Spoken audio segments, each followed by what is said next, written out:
y muchas de ellas se hacen ante grupos muchas veces vulnerables, ¿verdad? Y que en algunas veces quienes se ven más afectadas muchas veces son nuestras mismas poblaciones y algunos grupos determinados. Entonces, no quiere decir que no todos suframos ese tipo de violencia estructural, ¿verdad? Pero yo les digo, en mayor cantidad muchas veces son algunos grupos determinados los que la sufren. Entonces, cuando nosotros estamos hablando entonces de esta violencia estructural eh, y vemos de dónde está originada, vamos a ver entonces, como les digo, se origina de la parsimonia del Estado y de alguna manera es todo un conjunto de estructuras, tanto físicas como organizativas, que no permiten de alguna manera la satisfacción de las necesidades de la población. El término violencia estructural es aplicable en aquellas situaciones en las que se produce un daño en la satisfacción de las necesidades humanas básicas, como lo que es la supervivencia, el bienestar, la identidad o la libertad. Entonces, aquí es donde vamos a ver nosotros eh, una limitación al desarrollo de la persona, ¿verdad? Al acceso a muchos servicios y que de alguna manera está establecido. También podríamos nosotros ver eso del el bien común, ¿verdad? Que en su momento se originó con otro término en lo que es la Declaración del Buen Pueblo de Virginia, como el derecho a la felicidad, y que ahora es conocido como el bien común. Entonces, cuando uno no logra ese bien común para todos por igual, de alguna manera hay violencia estructural.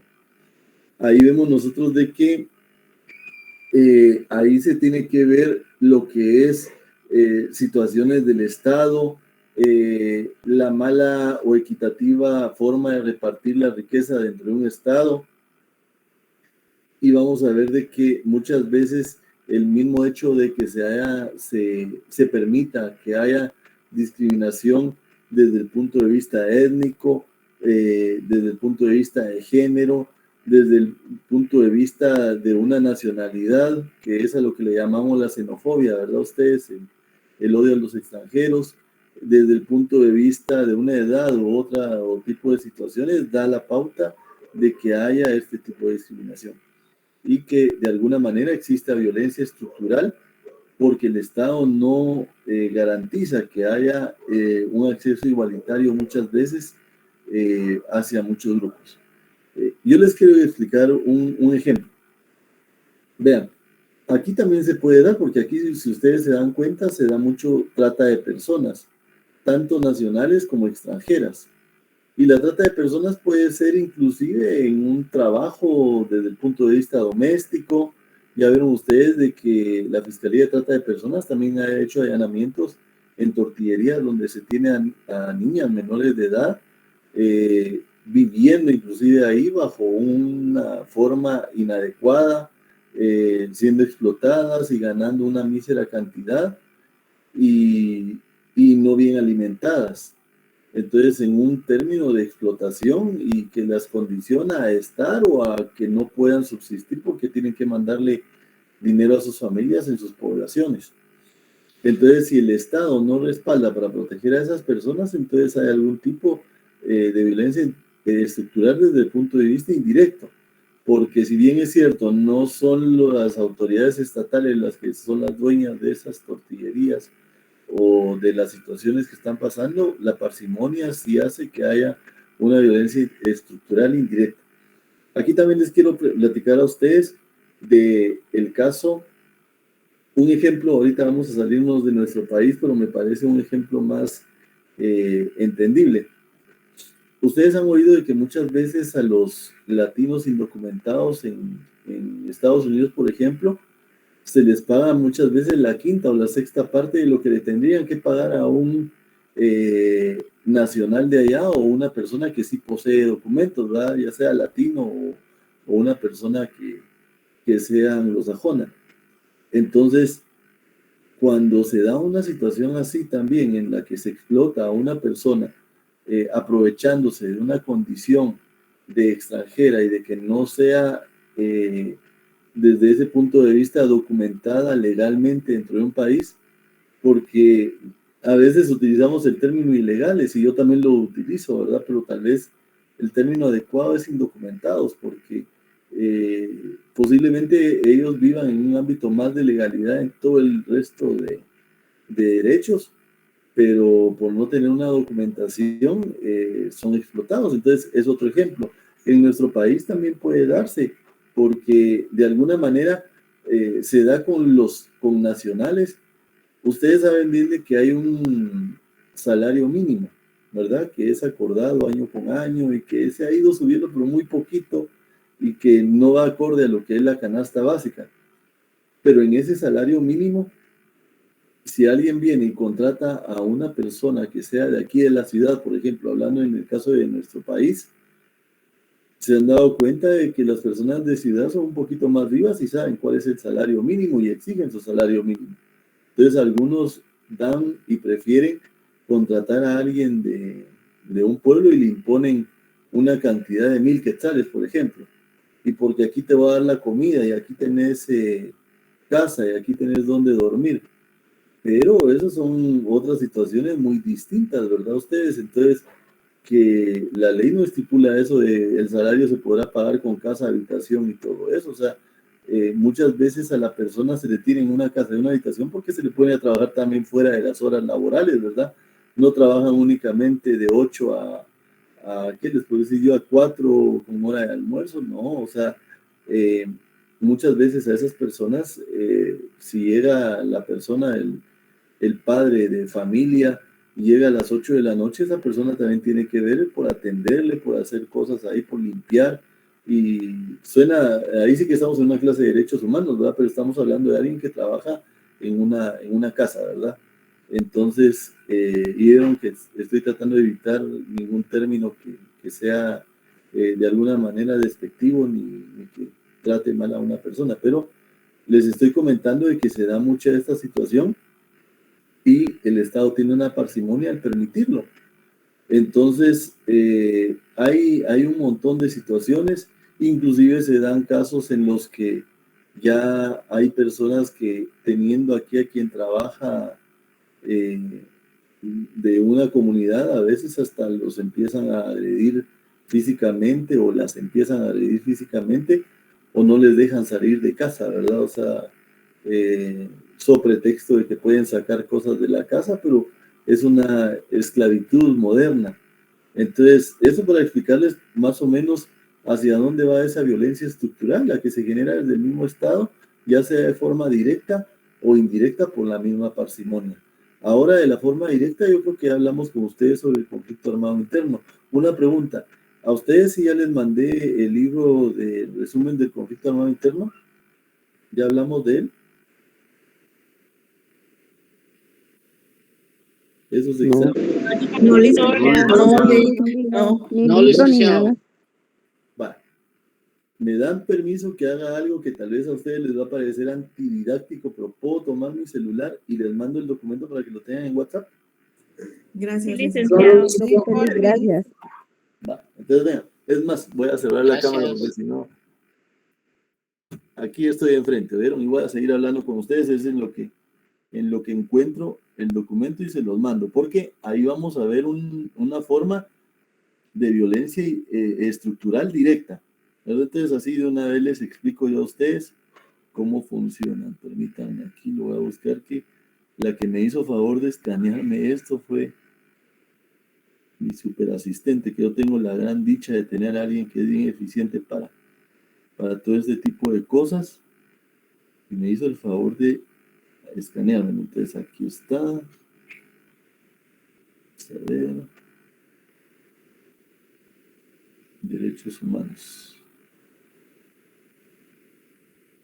Ahí me confirman si lo recibieron. ¿No vieron? Ahorita está pasando el documento.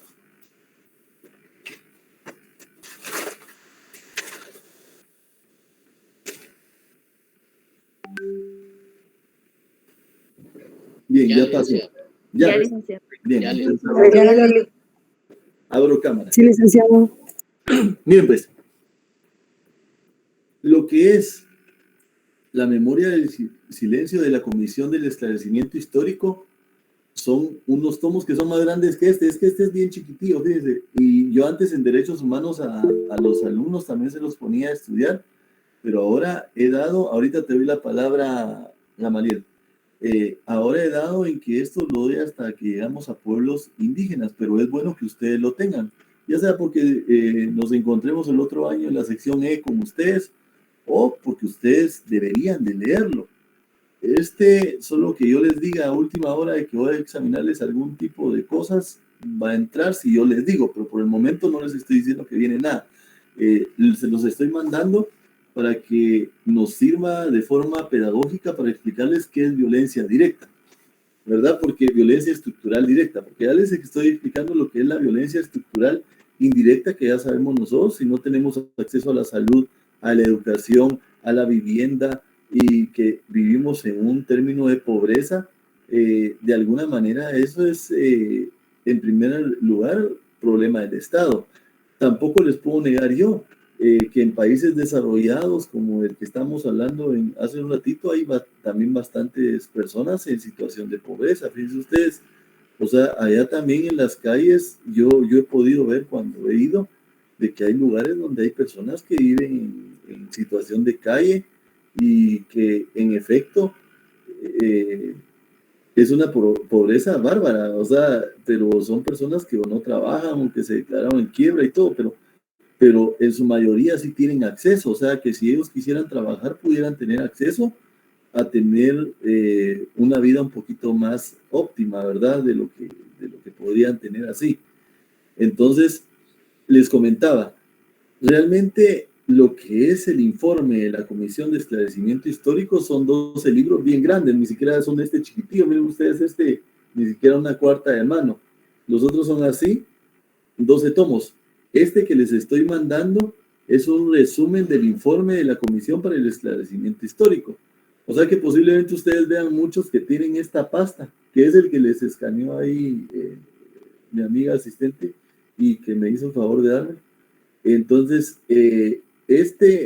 van a ver ustedes tal vez otros que tienen la misma pasta, pero puede ser, si son muy grandes, van a ser los del informe. Tiene que decir resumen del informe del esclarecimiento histórico. Entonces, de primero le voy a dar la palabra a Gamaliel, si no va a pensar de que no le quiero dar la palabra. Por favor, Gamaliel, cuéntame. Perdón, licenciado, fue que se me marcó la manita. No tengas pena, Manota, a todos nos puede pasar. Bien, entonces, miren ustedes, empecemos por la doctrina, y aquí es donde les quiero hablar yo algo a ustedes, y no nos salimos porque estamos hablando de la violencia estructural, ¿verdad?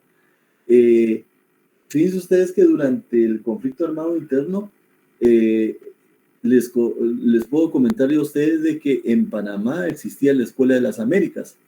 Era una escuela que instituyó Estados Unidos, entre otros por medio de la CIA y otras entidades de ellos, de inteligencia, que se dedicaba a adiestrar a los ejércitos de Latinoamérica en contra de grupos subversivos o de izquierda o comunistas, como le llamaban en ese entonces. Pero fíjense ustedes de que en el adiestramiento prácticamente les enseñaban a que uno de los enemigos más importantes que tenían de alguna manera el Estado era la mujer. Y se los voy a hablar como es. Porque en las comunidades a los que podían convencer un poquito más los grupos guerrilleros tal vez era a las comunidades de nuestras poblaciones indígenas. Entonces, mucha de la violencia o la mayoría de la violencia, no la totalidad, pero sí la mayoría fue contra nuestras poblaciones indígenas. Y más que todo contra mujeres también, porque la mujer tenía la capacidad o tiene la capacidad de parir, de dar a luz, ¿sí? Y ese niño podría ser un subversivo y todo. Miren ustedes qué alcance el que tenían estos, ¿verdad? Entonces, cuando se llegaba a una comunidad, no solo mataban a los hombres que dijeran puede ser uno de los guerrilleros y todo, no era una violencia selectiva, sino que era una violencia total. Entonces, ahí tenemos que empezar a entender muchas cosas. ¿Quién me hace favor? Apóyenme, por favor, de ver la página 16, página del libro. Básense en el libro, no en el escaneo. Entonces, alguien que me haga favor de leer la página 16, donde dice Enemigo interno son todos aquellos individuos y la. ¿Quién me hace favor de leer eso?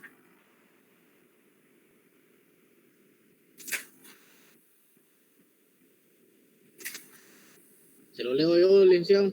Sí, por favor, Jeremías. Gracias. Enfrentamiento bélico y establecer el objetivo que con ella se va a buscar. Espérate, enemigo interno son todos aquellos individuos en la página 16. Sí, así está aquí la página 16. Página ahí dice, pero el encabezado le estoy hablando de ahí, donde dice... No, sí, pero solo el último párrafo, a partir de donde dice enemigo interno son todos aquellos individuos, grupos o organizaciones. Ok. Enemigo interno son todos aquellos individuos, grupos o organizaciones que por medio de acciones ilegales tratan de romper el orden establecido, que siguiendo consignas del comunismo internacional desarrollan la llamada guerra revolucionaria y la subversión en el país. Para un ratito. Para un ratito, porque después vas a seguir leyendo. También es, hasta ahí podríamos decir nosotros, bueno, los grupos subversivos pueden ser enemigos de los que están en el poder, puede ser aceptable, pero si se dan cuenta con el resto de lo que va a leer Jeremías, puede incluir a cualquiera. Entonces, dale, Jeremías. También es, entre comillas, considerado enemigo interno o interna, aquellos internos, ¿sí ves? Aquellos individuos, grupos u organizaciones que sin ser comunistas tratan de romper el orden establecido. Centro de Estudios Militares del Ejército de Guatemala, Manual de Guerra Contrasubversiva de 1983. Estos manuales eran los que les enseñaban a los militares que iban a tomar esos cursos a la Escuela de las Américas, y ellos se lo traían como la estrategia que tenían que tener los soldados en general. Ya, entonces les enseñan eso, pero se dan cuenta de que la primera parte habla de grupos subversivos, ¿verdad? Aquellos que hablando de lo que es el comunismo y todo lo que ustedes quieran, se quieran de alguna manera como contraponer a lo que está establecido en el Estado. Vale. Pero después dice, así como lo leyó nuestro amigo Jeremías, que también es considerado enemigo interno todos aquellos individuos, grupos, organizaciones que sin ser comunistas, oigan, sin ser comunistas, sin ser guerrilleros, sin ser nada de eso, de alguna manera tratan de romper el orden establecido. ¿Y qué era romper el orden establecido? Era que por lo menos, viendo aquí nombres, ¿verdad? Hagan de cuenta ustedes de que Ivania o Floridalma o Flavio o Carlos, estamos platicando con ellos, ¿verdad? Hagan de cuenta que habemos 5 personas, los 4 compañeros que mencioné y su servidor. Y de repente en la plática sale decir, es que no estamos de acuerdo con el gobierno, es que miren, están haciendo tales políticas que no nos parecen, miren qué pobreza hay aquí, así como estamos hablando ahorita en la clase. Esto es romper con el orden establecido porque están hablando en contra de quienes están en el poder. Entonces, cualquiera podía ser entonces de alguna manera enemigo interno sin ser subversivo, porque estaba rompiendo el orden establecido al estar incitando al levantamiento, por estar platicando en contra de los aparatos estatales o del aparato estatal que estuviera en su momento.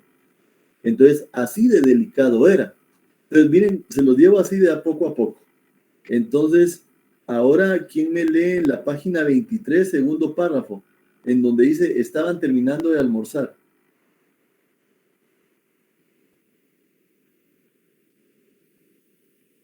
Y después, en lo que ¿Lo leo, licenciado? Sí, gracias, Flor de María, gracias. Pero antes de eso les quiero comentar algo.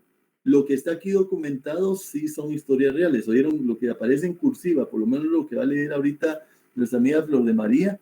Es un relato, ¿verdad?, de sobrevivientes que pasaron por esto. Entonces, y ahí dice en qué lugar fue. Gracias, Flor de María. Puedes continuar. Está bien, licenciado. Estaban terminando de almorzar cuando a la 1 del mediodía estalló una bomba, mientras pasaba un camión del ejército. Dicen que fue la guerrilla. Llegó el ejército, dieron el alto a la gente y la acusaron de guerrillera. De repente dispararon a María Casimira Oscal del Can, de 60 años de edad. Murió en el momento.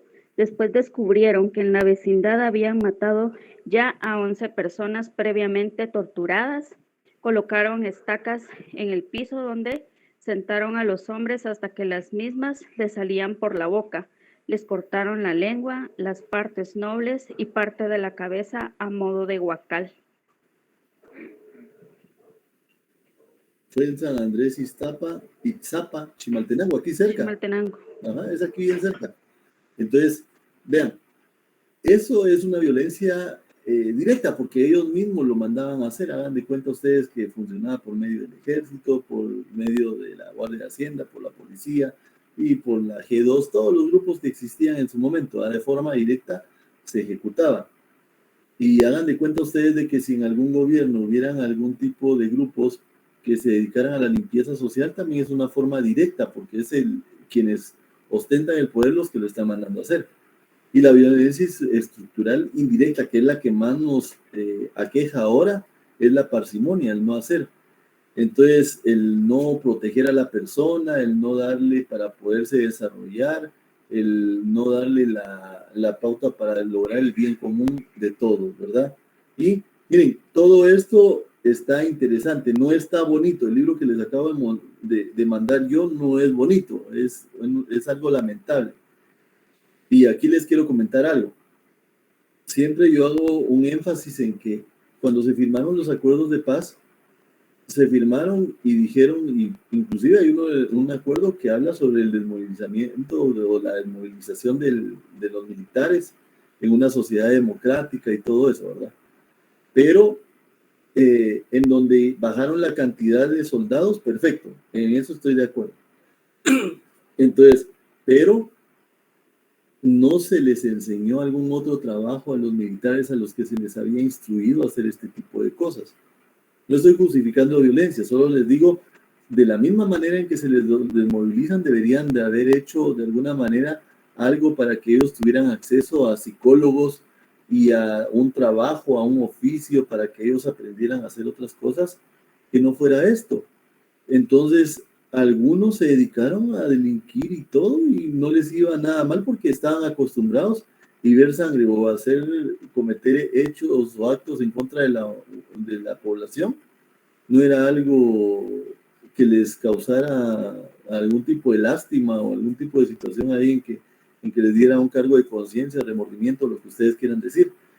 Lo mismo pasó, y vamos a hablar las cosas desde el punto de vista objetivo, con los grupos guerrilleros, que miren ustedes, son pocos los comandantes que sí viven en una situación de muy bien económicamente, pero a todos los demás, a los que estuvieron en el campo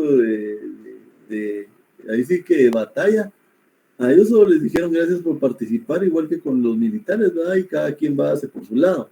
Muchas de las cosas que ustedes van a leer aquí en este resumen, les anticipo, por lo menos aquí van a ver ustedes en la parte de las guerrillas, que está de la mitad para adelante, que habían conflictos entre las mismas guerrillas, antes de unirse como URNG, ¿verdad? Habían varios grupos guerrilleros así esparcidos, y muchas veces llegaron a estar peleando inclusive por territorio. Tipo lo que pasa ahora en las pandillas, ¿verdad? Pero también tipo lo que pasa en las pandillas, había extorsión hacia terratenientes o hacia gente que poseía recursos económicos, ¿verdad? Entonces muchas de las cosas que ya existían dentro de la guerrilla ahora están existiendo dentro de los grupos pandilleros. Pero también ahorita ya se dieron cuenta ustedes el tipo de torturas que se daban dentro del conflicto armado interno, y van a ver ustedes de que hay partes en donde se ve que descuartizaban a la gente, inclusive hasta se vio situaciones de canibalismo. Léanlo para que ustedes digan si es cierto o no lo que yo les estoy diciendo, y que de alguna manera vemos ahora que hay grupos que descuartizan a las personas, inclusive estando vivas, ¿verdad? Entonces son situaciones que uno dice, la no adecuada forma de darle fin a un conflicto armado interno, que como le digo, no estoy diciendo que esté mal que se le haya dado el fin a un conflicto armado interno, sino que debió de haberse buscado formas de reinsertar a las personas que estuvieron dentro del mismo conflicto, da la pauta a que mucha de esa violencia se esté viendo ahorita. Y hay grupos que dicen es que hay que olvidar. Bueno, está bien. Si ustedes quieren olvidar, perdonar y todo está bien, pero hay que estudiar por qué pasó tal cosa y qué sucedió y qué dio la pauta para que sucedieran estas situaciones, ¿verdad? Entonces es importante eso. Solo les voy a dar la palabra de primero a Jeremías y después a Carlos. Sí, buenas noches, licenciado. Sí, con relación a esa parte donde usted está tocando de que no hubo un reconocimiento a los bandos, créame que a la guerrilla sí le dieron, y yo admiro los comandantes porque ellos velaron por el personal. Ahora en el lado militar, lamentablemente, dejaron desprotegidos a la tropa.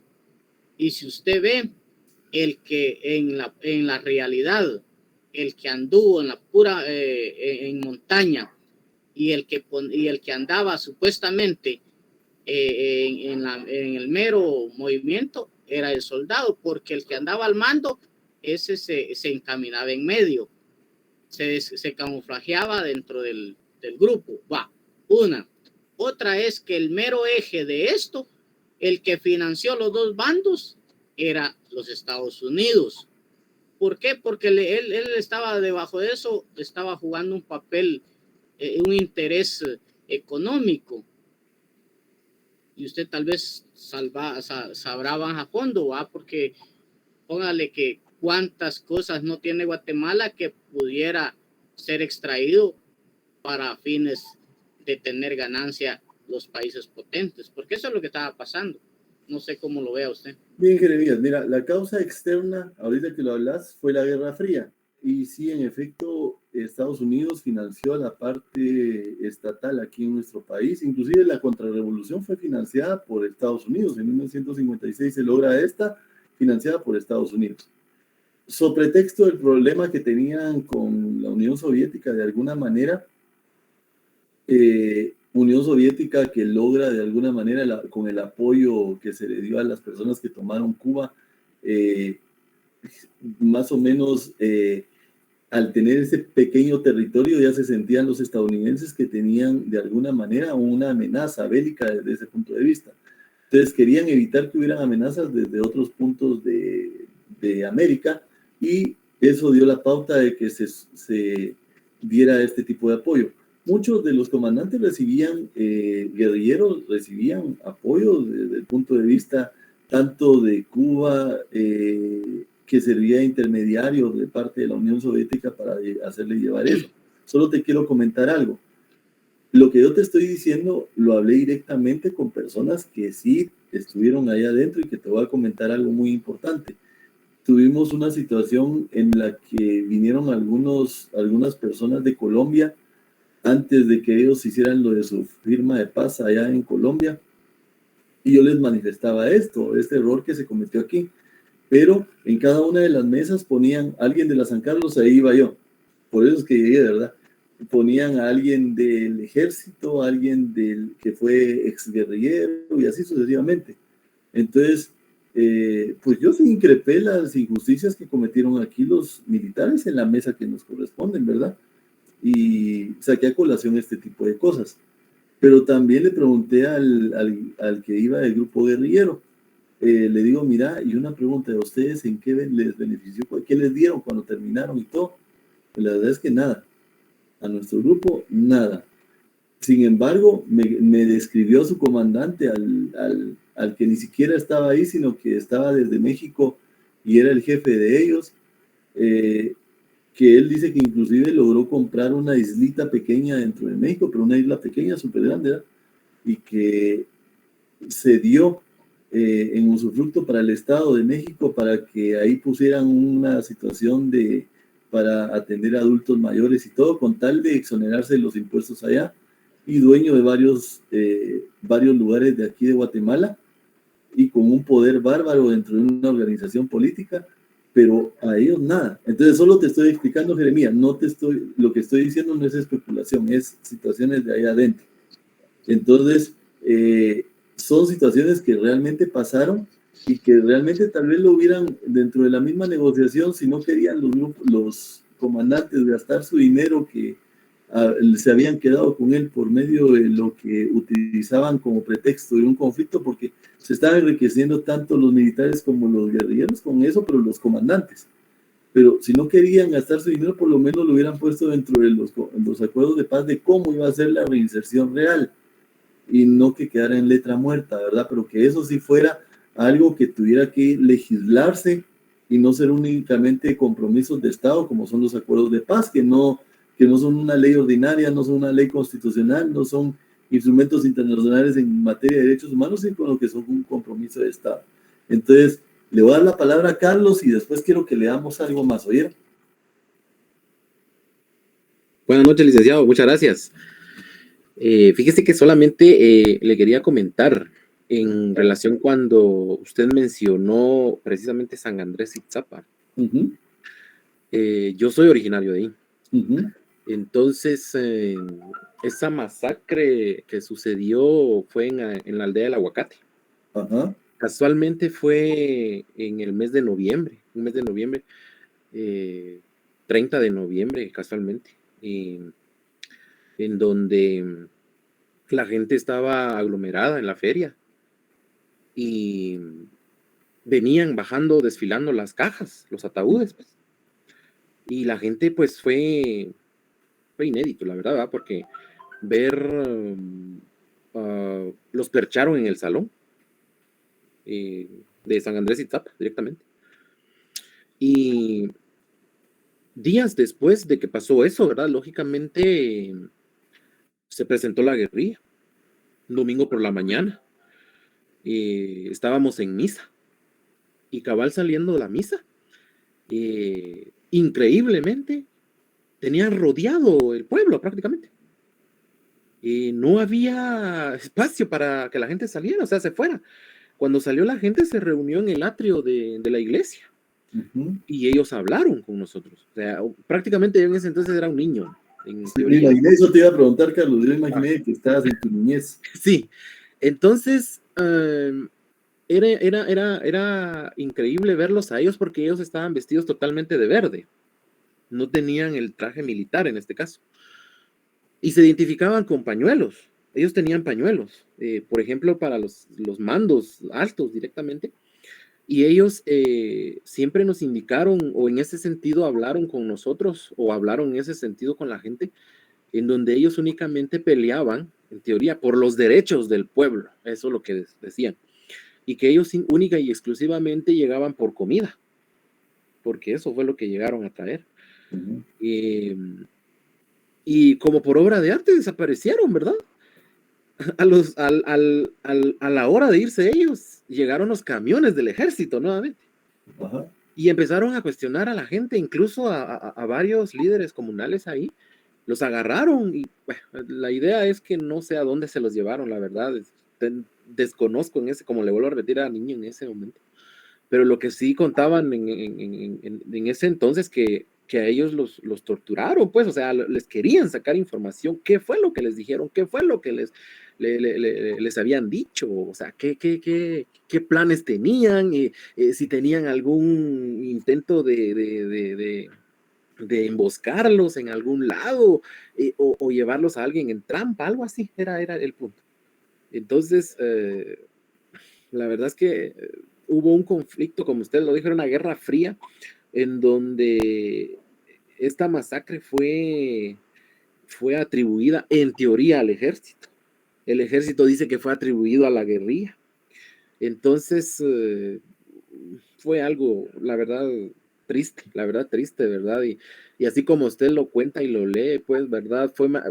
Esa fue la única masacre que nosotros vimos ahí. Obviamente hubieron más enfrentamientos, según nos comentaron, pero más que todo fue más para el área de de Alta Verapaz, Baja Verapaz, que fueron los lados en donde más estuvo ese conflicto.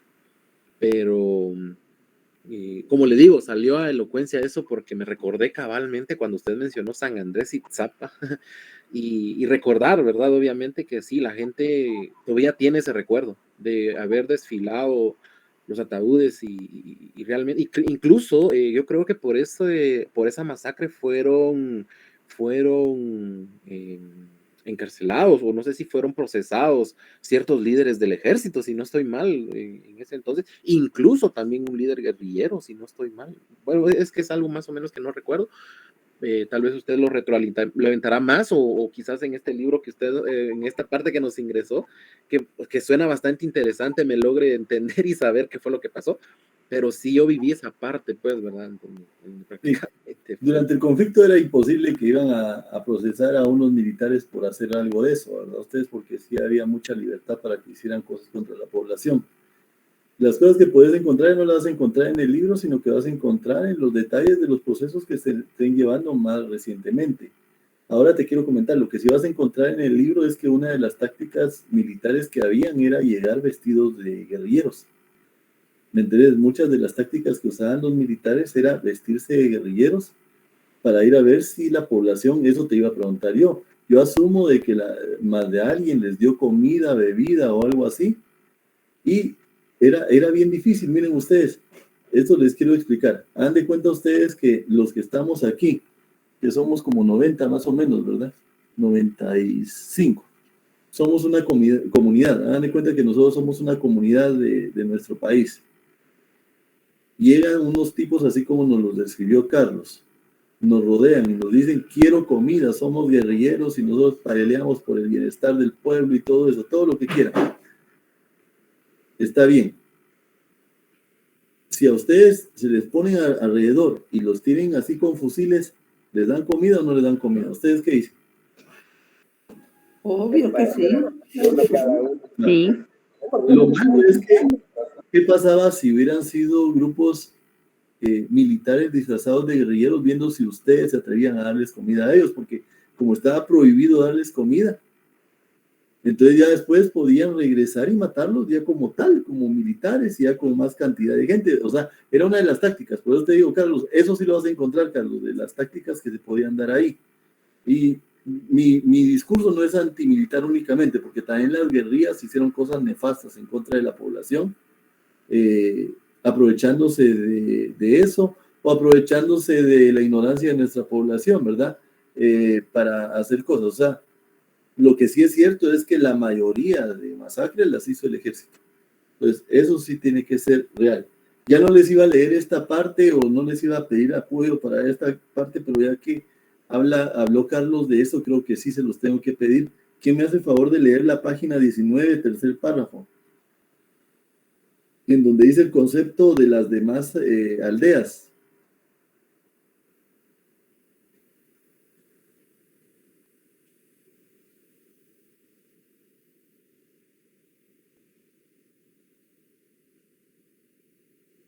Se me durmieron. Página 19. Buenas noches, licenciado. Ahorita se lo leo. Buenas noches, Iris. Gracias. El concepto con las demás aldeas era que los que no estaban con la guerrilla se vinieran a estos poblados, cabeceras municipales, y el resto era guerrilla. De los cuchumatanes para el norte todos eran enemigos. Se reaccionaba así porque cuando una patrulla llegaba a la aldea estaba vacía, pero estaban los chuchos, las gallinas, el fuego de la casa encendido. Esto significaba que colaboraban con la guerrilla y el oficial al mando tomaba la decisión de quemar la aldea. Cuando iba a entrar había trampas con púas y el oficial reaccionaba con mayor cólera. Testigo alto oficial del ejército de Guatemala. ¿Ya vieron? Eso fue un oficial el que lo dijo. Vean, esto es dentro de la operación de tierra arrasada. Entonces, esto, y si se dan cuenta en el primer párrafo también van a encontrar ustedes, no se trataba únicamente de destruir a las personas, sino que destruir a todos. Si encontraban personas, acabar con las personas. Y tierra arrasada significaba quemar aldeas, matar animales, matar gallinas, como dice ahí, hasta los chuchos. Ahí podemos ver la página 20, no sé si te puedo molestar, Iris, que me gustó cómo leíste. Entonces, en donde dice el Jueves Santo 2 de abril de 1981, es el tercer párrafo. Ahorita voy. En la El página 20. jueves, muy bien. Ajá. El Jueves Santo 2 de abril de 1981, la población de Cocó, Nevaj, estaba preparando la fiesta. En la mañana rodearon la aldea puros caibiles, puros soldados grandes, fuertes. Llegaron por Río Azul, Nevaj y Pechlaj. Dijeron, ustedes de plano son guerrilleros, por eso estaban concentrados. La comunidad quedó arrasada, vivían alrededor de 80 familias, quemaron todas las casas, las milpas y el frijol. Destruyeron todo para que la población no pueda regresar. Quebraron las piedras de moler, saquearon las casas, comieron los alimentos que la comunidad tenía preparados para la fiesta. Parte de la población logró huir, otros fueron capturados y concentrados en Shemamatse, a los que mataron y masacraron salvajemente, a unos con cuchillo, otros con bala, con lazo, a niños, mujeres embarazadas, ancianos, a algunos enterraron los restos en 2 hoyos. Abril 1982, Ixcán Quiché. Muchas gracias, te agradezco mucho, Iris. Ahora les digo algo. En el programa también, ahorita es solo pinceladas, porque de que vamos a ver esto, lo vamos a ver más adelante. Porque el programa también está lo que es el conflicto, ¿verdad? El programa de ustedes, de derechos humanos.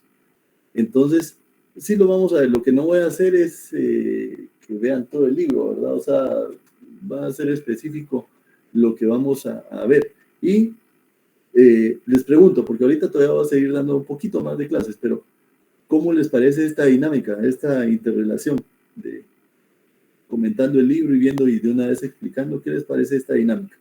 Antes de darle la palabra a Ingrid. Sí, Ingrid, cuéntame. A mí sí me gusta la dinámica que está haciendo el día de hoy. Sí, Lick, está bien. Gracias.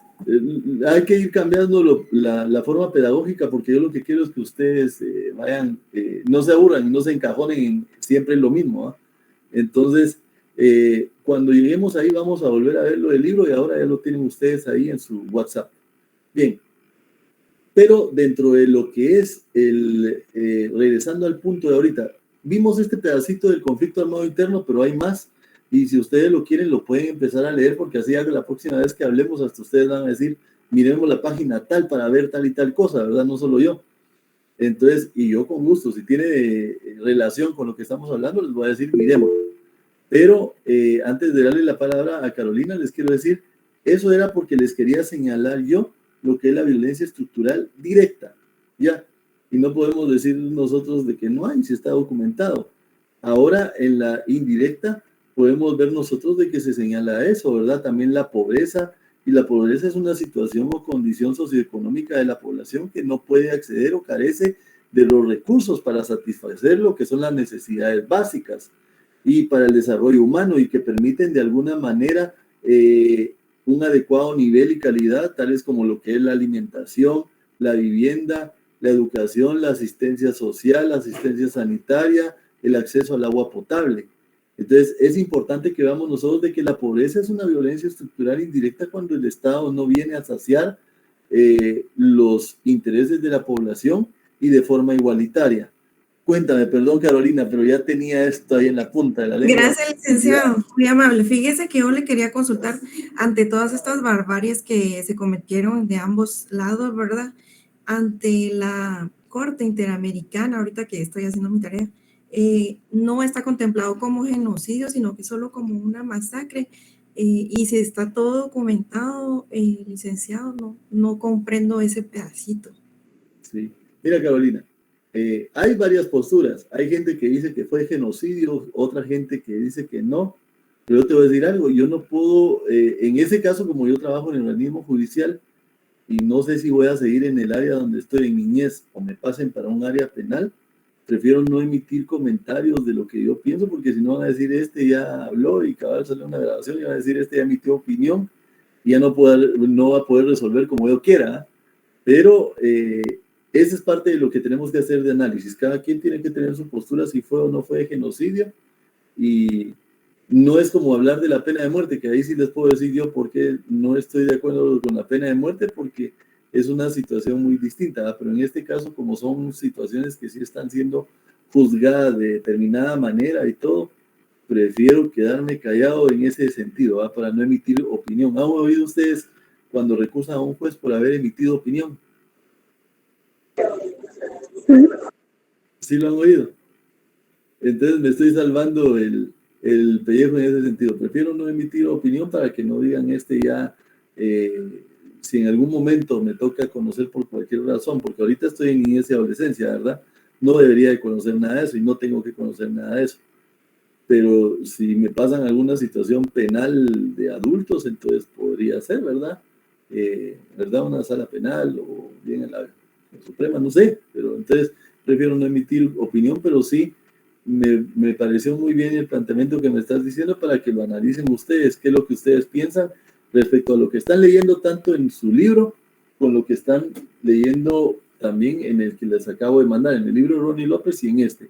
Aquí les puedo decir yo a ustedes de que cabal hace el lunes y martes estuve en un curso que vino a dar la Corte Interamericana de Derechos Humanos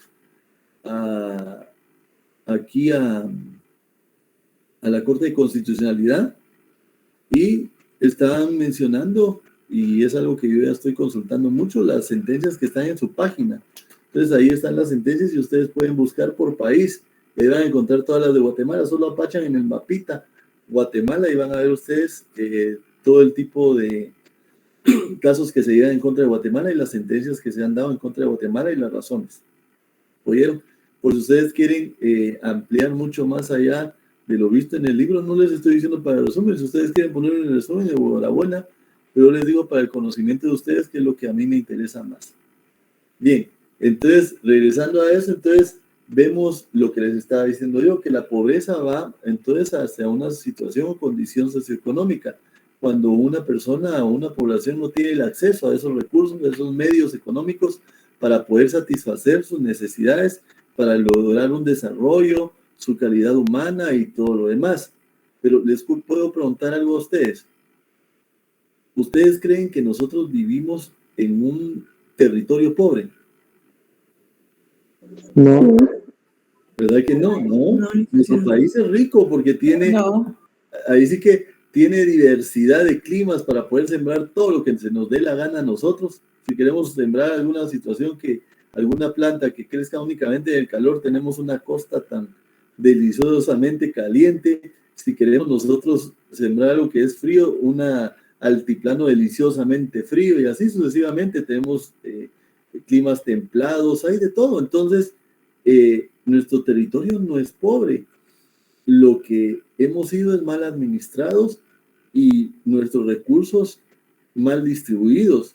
Inclusive les puedo decir yo algo, también está la situación que históricamente a nuestras poblaciones se les ha expropiado de su tierra. Entonces, de repente aparecían escrituradas, esto también lo vamos a hablar durante el conflicto armado interno. Mucha de la gente que huyó de una población, de repente eran tierras muy lindas y todo, y a alguno le gustó, y de repente cuando ya la población quiso regresar, ya estaba escriturada a nombre de fulanito de tal. Entonces, tierras que no tenían registro y que de repente aparecieron registradas mágicamente, ¿verdad? Ustedes, o que eran concedidas o cedidas por quien era el jefe de Estado. Entonces, para que vean ustedes cómo es que también se va dando ese tipo de situaciones. En esta clase ustedes van a ver que vamos a hablar de forma objetiva, ¿verdad? Porque en el caso mío yo sí no estoy de acuerdo con los bloqueos, entonces también no me van a decir, está de acuerdo con todo lo que hace comunidad. No estoy de acuerdo con los bloqueos porque la libertad de locomoción es importante dentro de la garantía de los derechos humanos también, ¿vieron? Entonces, pero la libertad de manifestación también la tenemos que defender, ¿verdad? O sea, son dos situaciones que tenemos que buscar nosotros, como un derecho no tiene que vulnerar al otro. Entonces, hasta ahí llegamos el día de hoy. No sé si alguien tiene alguna otra pregunta o nos despedimos ya. Bien, entonces un gran abrazo a la distancia y espero que les haya ido bien en sus exámenes. ¿Oyeron? Éxitos. Gracias, Nicolás.